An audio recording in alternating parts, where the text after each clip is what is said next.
حضرت محدث ابن جوزی نے لکھا ہے کہ حضرت حبیب اجمی ایک بزرگ تھے، ان کے پاس ایک شخص اکثر آتا تھا، بڑا مالدار تھا، ایک ہی بیٹی تھی، وہ بھی ٹانگوں سے معذور تھی۔ تو آپ اکثر اس کو کہتے کہ تو توبہ کر، اللہ کی بارگاہ میں رجوع کر۔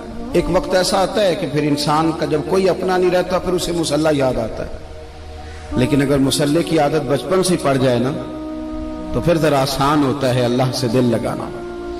وہ اکثر آپ اس کو کہتے کہ ٹھیک ہو جائے کہ تو بیٹی ہے، وہ بھی بیچاری معذور ہے، تو کہاں دولت لے جائے گی۔ آج کرتا ہوں، ہم تاریخیں دیتے رہتے ہیں نا اللہ تعالیٰ کو معاذ اللہ کہ رمضان سے میں نے نیک ہو جانا ہے، عمرہ کر کے آؤں گا تو پھر میں پکا نمازی ہوں۔ خدا کے بندو، کس نے تجھے بتایا کہ رمضان تک تو زندہ رہے گا؟ کس نے خبر کی کہ عمرہ کرنے تک تو بچے گا؟ حضرت حبیب اجمی اس کو کہتے تو کہتا بڑی جلدی ٹھیک ہو جاؤں گا۔ ایک دن سویرے سویرے توبہ کرنے آ گیا۔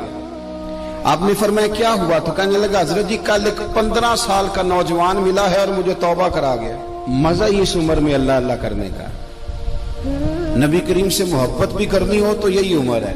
عشق لگا سی کھیڈاں کھیڈ دی نوں تے پھر مینوں کھیڈاں بھول بھول گئیاں، کجل پایا سی میں یار دے ویکھنے نوں، پھر او دی یاد وچ روندیاں ہی ڈول گئیاں۔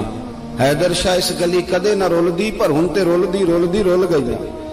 جن لوگوں نے ابو جال کو قتل کیا تھا ان کی عمر بھی 15 سال تھی۔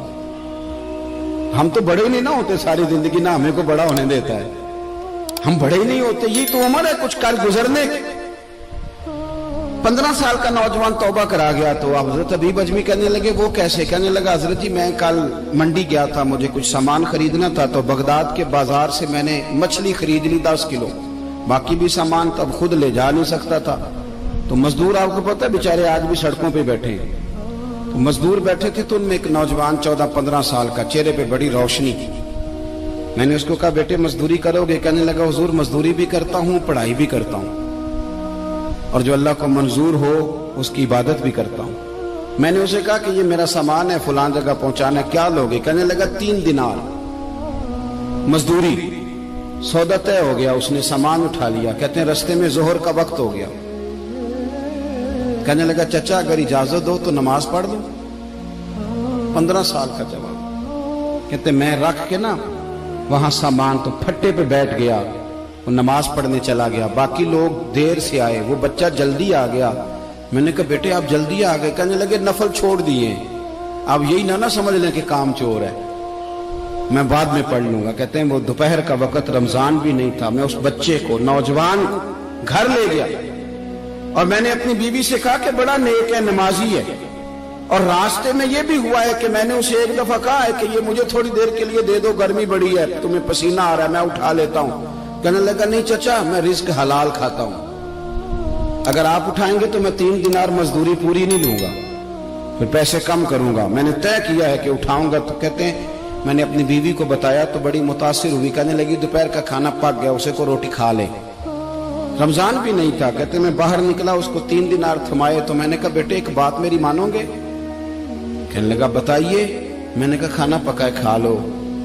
کہنے لگا میں معافی چاہتا ہوں، میں نے روزہ رکھا ہوا ہے۔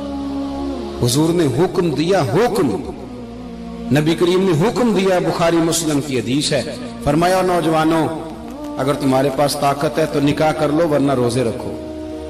حکم دیا، یا نکاح اور یا روزے، یہ سرکار کا حکم ہے۔ بھائی نفلی روزہ نفس کی قوتوں کو کچلتا ہے، انسان میں نورانیت اور روحانیت لاتا ہے۔ کہتے وہ کہنے لگا میں نے روزہ رکھا ہے، میں اور متاثر ہو گیا۔ میں نے کہا اب کیا کرو گے؟ کہیں اور جانا ہے؟ کہنے لگا نہیں، میں جس دن 3 دینار کما لیتا ہوں پھر میں مزید لالچ نہیں کرتا، باقی وقت یا قرآن مجید پڑھتا رہتا ہوں یا نبی پاک پہ درود شریف پڑھتا رہتا ہوں۔ آپ بتائیں؟ تو میں نے کہا کہ افطار میرے ساتھ کر لو۔ کہتے ہیں میں اسے مسجد چھوڑ آیا اور خود میں لوٹ آیا۔ افطار کے بعد میں اسے لایا، کھانا کھلایا، عشاء پڑھی، اس کا گھر دور تھا، میں نے ڈرائنگ روم کھول دیا، بیٹھک کھول دی، وہیں وہ سو گیا۔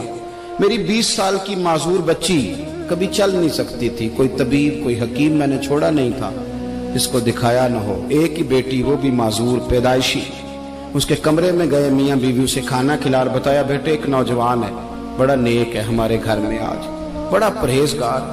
پتہ ہے حضور نے کیا فرمایا؟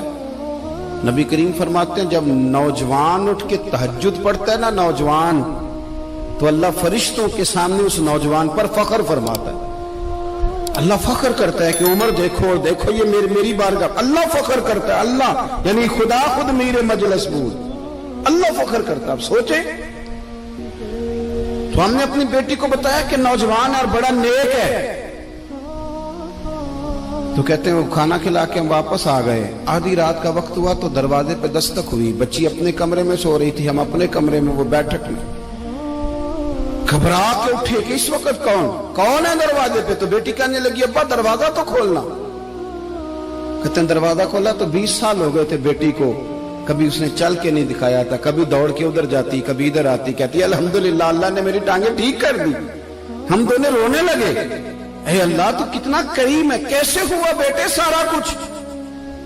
بیٹی کہنے لگی ابا آپ نے کہا تھا نا کہ نیک نوجوان آیا ہے, تو میرے دل میں خیال آیا اللہ اگر واقعی نیک ہے تو اس کے صدقے مجھے شفا ہی دے دے.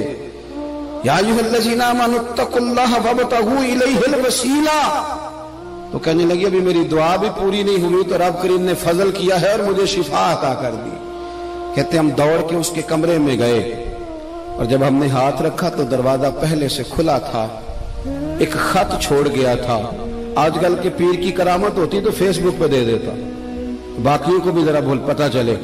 کہتے ہیں وہ خط چھوڑ گیا اپنے بستر پہ کہ اگر تم لوگوں کو مجھ سے محبت ہو گئی ہے تو میرے پیچھے نہ دوڑنا, اس رب کی بارگاہ میں جھکنا جس رب نے میرے اوپر بھی فضل فرمایا ہے اور آپ پر بھی کرم فرمایا. میرے نوجوان دوستو, یہ جو بچپنا ہمیں لوگ کہتے ہیں نا ابھی بچے ہو, ابھی جب آپ بالغ ہو گئے تو نماز فرض ہو گئی, سچ بولنا ضروری ہو گیا, رزق حلال کھانا ضروری ہو گیا, شریعت ساری کی ساری لاگو ہو. ایک تو درگزر سے کام نہیں, دوسرا اپنی زندگی کے اندر خواہشات کو چھوڑیں. سادہ کھانا تو ویسے انسان کو تندرست رکھتا.